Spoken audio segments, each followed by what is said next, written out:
Another week, another Figure AI update. This is the Figure 02, working on a BMW car production line in Spartanburg, South Carolina. In the deployment video, you see the Figure 02 taking components from a rack and carefully positioning them onto a larger part, which may or may not be the side panel of a car chassis. Forgive me, I'm not a mechanic, so my observations don't get too specific.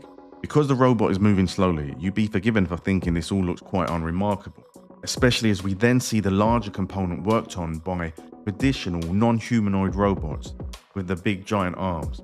In fact, you see a whole factory of them, raising the question, what is the point of the Figure 02? This is the point. The Figure 02 can work autonomously. It can be set a task and then get on with it.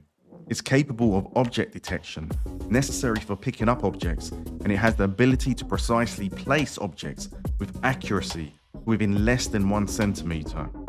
If it does make a positioning mistake, it can self-correct, and it can perform up to 1,000 placements a day. So of course the Figure is not intended to replace all the large non-humanoid robots that are lifting and moving the cars and firing bolts into them.